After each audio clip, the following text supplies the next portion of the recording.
د غوسې او که خندا د هغې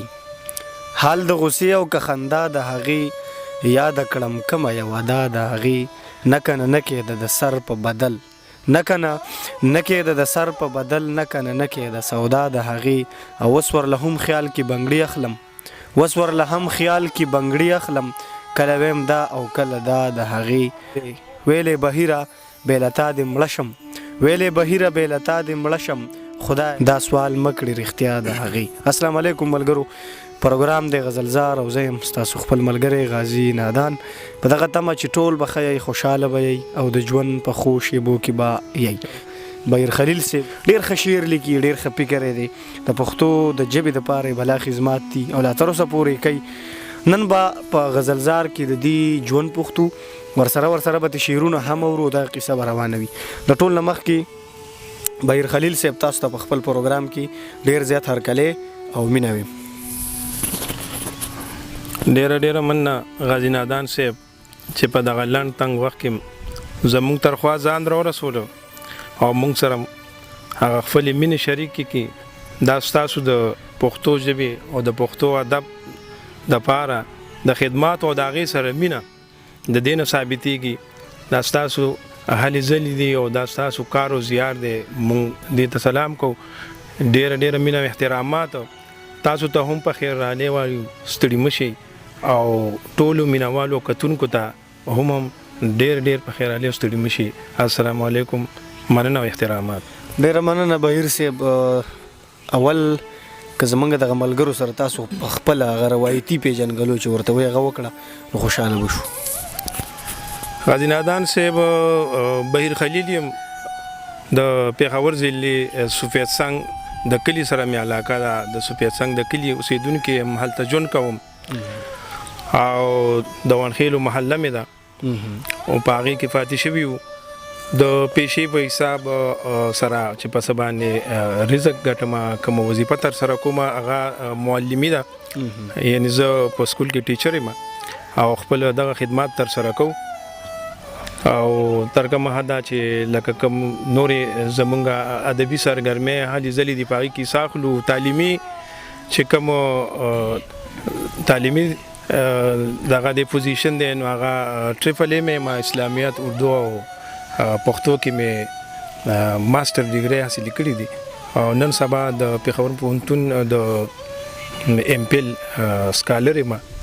روان یم، تحقیق کوم او ریسرچ کوم او دغه ژوند دی دغسې روان دی انشاءالله. ډېره زیاته ښه ده، مننه. بهیر صاحب دا راته ووایئ چې ستاسو ژوند څنګه روان دی؟ ژوند خو هغه یو شعر دی چې ژوند ته د کوهکن په نظر ګورم، څه زړه چاودی کار دی خو بس خوښ مې دی. نو ژوند خو د ازدادو د تضاداتو یو امیزه ده، ښه بد، خواږه تراخه، خوشحالي، غم، دا د ژوند لازمي حصې دي. ژوند د تحریک او د حرکت نوم دی. په خپل ژوند کې سړی خدماتو کې د بل په کار باندې راشي. بهیر صاحب د شاعري چې کومه تاسو کوئ نو دا تقریبا څومره وخت شو، یا دا چې د خپلې شاعرۍ ابتدایي آغاز تاسو کله کړی و، په دغه اړه راته لږې څه ووایئ. غازي نادان صاحب زه که ووایم چې د شاعرۍ آغاز چې ته وایي نو هغه ما بلکل د هلکوالۍ نه کړی دی. د پنځم شپږم کلاس طالب علمانو چې مونږ دغه طرف ته مایل شوي یو. ډېره زیاته ښه ده. بهیر صاحب دا راته ووایئ چې د خوښې صنف مو څه دی او دا هم پکې زیاته کړئ چې تاسو ډېر کار په څه کې کړی دی، په غزل کې هم کړی، نثر کې هم کړی، نه او په نظم کې هم کړی، او دې نه علاوه پکې دا هم زیاته کړئ چې کتاب ستاسو شته او که نه نو وجې څه ده؟ په ادب کې د خوښې صنف چې کوم دی، خاص کر په شاعرۍ کې زه زما د خوښې میدان هغه غزل دی. غزل لیکم او زیات غزل لیکم. نظم ته چې کوم دی هغه جزوي توګه باندې متوجه یم، لږه شان څه د نظم لږه ډېر نظمونه شته، خو زیات زما غزل خوښ دی. غزل لیکم. د حمزه بابا مې د خوښې شاعر دی او د هغه نه متاثر وم نو غزل د هغه میدان او د شاعرۍ او غزل زم لیکم غزل مې خوښ دی. د بهیر صاحب بلا ښکلي معلومات تاسو راکړه. زمونږ دغه مینوال د شعر سره ډېره زیاته مینه ساتي. تاسو له خپل اړه باندې ډېر ښه معلومات ورکړه. د نه علاوه که تاسو اوس موږ سره خپل څه کلامونه شریک کړه لسته نو ډېره زیاته مننه بھائی. غازي نادان صاحب کوشش وکوم چې کوم په موقع ما سره کومې غزلې وي بالکل هغه به شریکو. د غزل مطلب غازي نادان صاحب چې ارشاد کوم غزل غوښتنه چې تاسو کو اکثر مرګریم زما دغه غزل غواړي مانه مطالبه کوي چې دغه وایي نو دا یو مطلب ده چې بل نه مشته مقصد د ژوند د سره زوروره بل نه مشته مقصد د ژوند د سره زوروره یو ستا په مینه پایو د زړه سره زوروره. واه واه واه ډېر ښه. بل نه مشته مقصد د ژوند د سره زوروره یو ستا په مینه پایو د زړه سره زوروره. ډېر ډېر په آینه کې داسې مه ګوره ګلرنګه خپل ځان چرته کې نه کړې د نظره زوروره او سره د عقله فهمه په باطل پسې روانې سره د عقله فهمه په باطل پسې روانې لږ هوش وکړه ډوبېږي بې ګودره زوروره. ډېر ښه. او نادان صاحب شعر دی چې نه ستا د غم پر څنګ سره هم نه خیږي په تول کې نه ستا د غم پر څنګ سره هم نه خیږي په تول کې راکړي هر یو غم که د ډغره زوروره. ډېر ښه. او مودې وشوې غوږونه مو د ساندو سره مخ دي مودې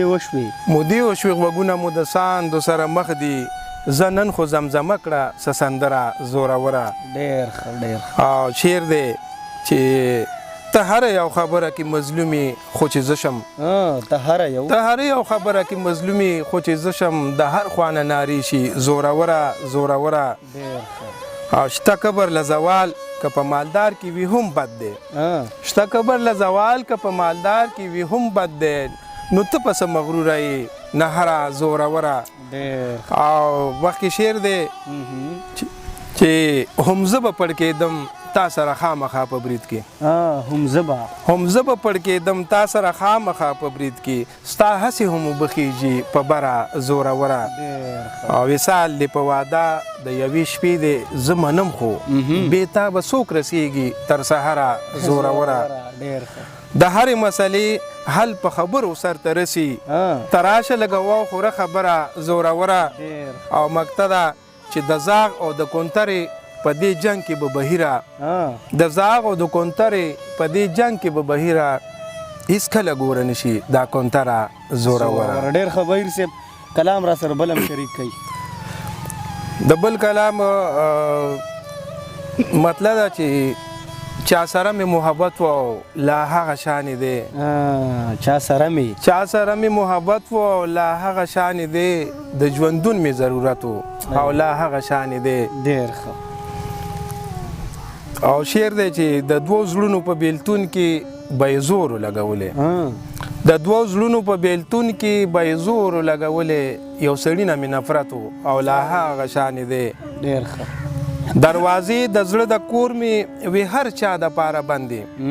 دروازې د زړه د کور مې وی هر چا د پاره بندې بس یو تا ته اجازت و او لا هغه شانې دی. په خوله ګونګ رنګ تښتېدلې چې له تا سره به مخ شم په خوله ګونګ رنګ تښتېدلې چې له تا سره به مخ شم ما کې دغه یو عادت و او لا هغه شانې دی. ډېر ښه. ستا د ګورو زلفو سورې ستا حلقه د سپینو لیچو ستا د ګورو زلفو سورې ستا حلقه د سپینو لیچو ما د پاره یو جنت او لا هغه شانې دی. او شعر دی نادان صاحب چې پیدا کړي اتلان په هر دور د پښتو دي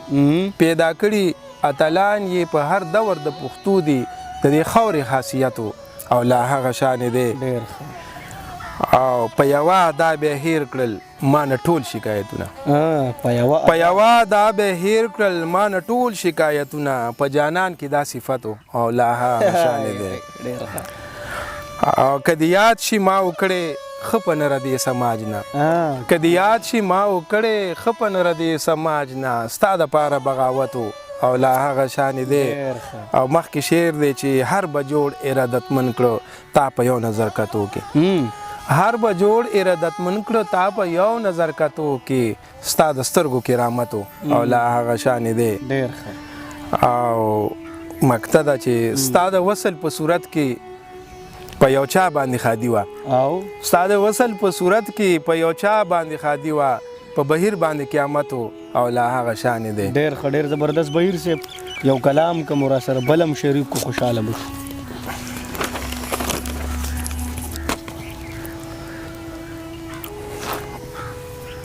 بل کلام دی چې ستا د زړه د پټ راز نه خبر شوم که نه شوم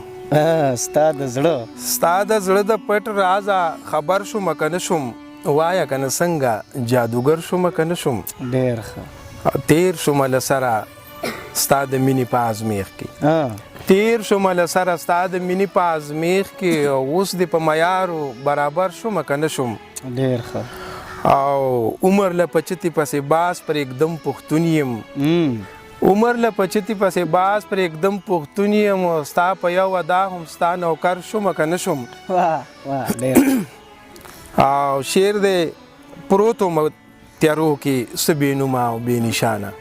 پروت وم په تیارو کې څه بې نومه بې نشانه ستا په توجه ځلند انور شوم که نه شوم ډېر ښه ډېر بیله ستا د مینې مې بل کار زده کړی نه دی بیله ستا د مینې مې بل کار زده کړی نه دی وایه با کمال او با هنر شوم که نه شوم ډېر ښه او ستا په تعاپل خورېري ومه که نه وم ستا په تعاپل خورېري ومه که نه وم او ستا په التفات دور او ګوهر شوم که نه شوم ډېر ښه او مخکې شعر دی چې یو یم په معنه کې خو بس یاد په څو نومونو یو یم په معنه کې خو بس یاد په څو نومونو زه حمزه حمید او کلندر شوم که نه شوم ډېر ښه او شعر دی ته چې په جوړه د ناویتوب کې په سلګو شوې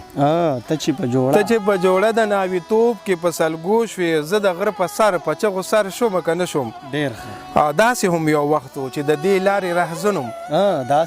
داسې هم یو وخت و چې د دې لارې رهزنم نن د محبت د لار رهبر شوم که نه شوم ډېر ښه دا خبره کیږي د یو زړه نه بل ته لار وي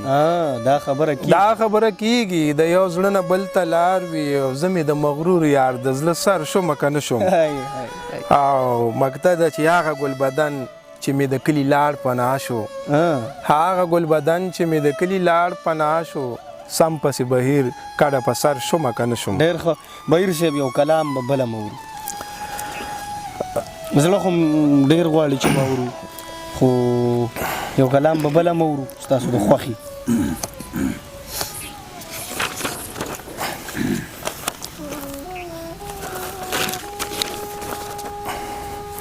دا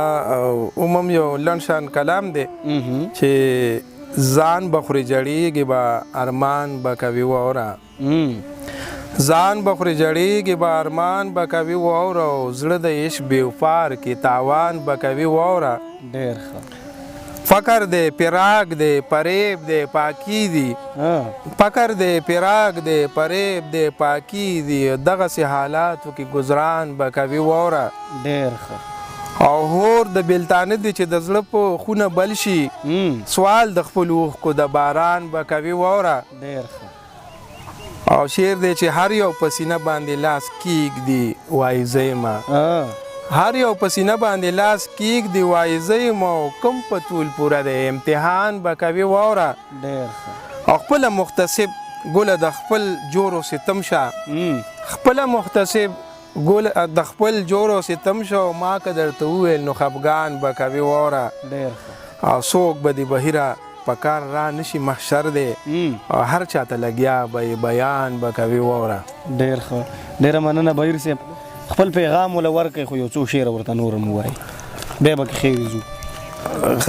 غازي نادان صاحب دغه یو څو شعره چې د مینې دوه خبرو ته ولاړه پاتې نه شوه د مینې دوه خبرو ته ولاړه پاتې نه شوه هغه د زړه دنیا مې لاړه پاتې نه شوه ډېر ښه او دا خده چې راتګ دی په دې سیمه باندې وشو دا خده چې راتګ دی په دې سیمه باندې وشو دا خده چې دا سیمه مو زمونږ شاړه پاتې نه شوه دا خده چې راتګ دی په دې سیمه باندې وشو دا خده چې دا سیمه زمونږ شاړه پاتې نه شوه ښایست نور په خپل ځای خو له سترګو له خاطره دنیا په سترګو وخوړله لواړه پاتې نه شوه او په دون کې د بارودو شوي د امن ونې تورې په دون کې د بارودو شوي د امن ونې تورې او کونتره چرته نشته دی خراړه پاتې نه شوه او زخه شوه چې په خپله بې وادې شوې زخه شوه چې په خپله بې وادې شولې پردی شوې زخه شوه چې مې دا ګناه په غاړه پاتې نه شوه او سپرليه اراده دې د راتلو شته په دې خاوره سپرليه اراده دې د راتلو شته په دې خاوره یو ونه پاتې نه شوله یو پاڼه پاتې نه شوه ما ستا د مخ کتاب په زور او زیر باندې لوستلی ما ستا د مخ کتاب په زور او زیر باندې لوستلی او ستا ذهن کې زما د تورو ژباړه پاتې نه شوه ما څوک د دې سیمې د ساتلو هڅه وکړه ما څوک د دې سیمې د ساتلو هڅه وکړه او لویدیځه تا په جنګ کې کله تاړه پاتې نه شوه مقته ده چې زه دا شعر دی د مقطع نه مخکې چې زه ورد به د نامې دې ترغی کوم صنمه زه ورد به د نامې دې ترغی کوم صنمه تر څو پورې په خوله کې چې مې لاړه پاتې نه شوه هغې به ویل بهیره مونږ یو ځای به پاتې نه شو هغې به ویل بهیره مونږ یو ځای به پاتې نه شو هغې رښتیا ویلي وي اوس جاړه پاتې نه شوه بهیر صاحب څه ویل غواړئ زمونږ دغه مینهوالو ته نو غازي نادان صاحب زما خپلو مینهوالو ته خپلو پښتنو وروڼو ته او نوي کول ولس ته دغه یو پیغام دی چې مینه کوئ مینه خوره کوئ نفرتونه کم کوئ د یو بل په ښېګړه راشئ د انسانیت د بقا د خدمت دپاره خپلې هلې ځلې او هڅې جاري وساتئ او بیا په تیره باندې د خپلې ژبې سره د خپل کلتور سره د خپل ثقافت سره د خپل تهذیب سره پښتني اقدارو سره مینه وساتئ هغې سره تعلق جوړ کړئ هغې سره رشته وساتئ د پښتني اقدارو قدر وکړئ او خپل روایات خپل تهذیب ته مه کوئ لیک لوست په پښتو کې کوئ پښتو دلی کې پښتو ټول لس له پکار د پښتون چې هغه پښتو پیژني پښتو وایي او دغه یو ارمان مې دی د زړه دغه یو مطالبه مې ده هغه د وخت د حاکمانو نم ده هغه د عام ولس نم ده چې پښتو له په تعلیمي نصاب کې ځای ورکړی شي تعلیمي چې کوم تعلیم دی زمونږ زده کړي دي هغه د په پښتو ژبه کې کړی شي چې دغسې نه صرف زمونږ د ولس عام وګړي د عامو علمونو د نوو علمونو ټکنالوژۍ نه هغه په اسانه پوه شي او سره د دې سره به زمونږ د ژبې خدمات جاري او ساري وي نو دغه هڅه لرو دغه امید لرو چې نوی کول نوی ولس به خپله ژبه تانده ساتي هغې به لیک لوست کوي هغې به دوی ته نشا کوي او د خپل اقدارو د خپلو تهذیب ثقافت کلتور او پښتني قدرونو به ډیره پالنه کوي روزنه به کوي او دغه زمونږ د ژوند مرام دی دغه زمونږ مقصد دی د ژوند چې د یو بل سره مینه پیدا کړو د معاشرې د اصلاح لپاره د خپلو وروڼو سره مددگار شو هلې ځلې وکړو او نفرتونه ختم کړو ډیره مننه بهیر صاحب ستاسو چې وخت مو راکړو ډیره مننه غازي نادان صاحب ستاسو عزتمن شئ یو ځل بیا مننه او ډیر احترامات چې زمونږ تر خوا راغی او مونږ سره همدغه مرکه وکړه ډیره مننه د خدای په امان ډیره مننه قدرمنو دا مونږ سره بهیر خلیل صاحب تاسو واورېدو د دې پیغام او دغه خبرې ټولې الله دې وکړي چې تاسو خوښې شي تر بلې مرکې مو په الله باندې سپارم فرض یې کې چې په دعاګانو کې یاد ساتئ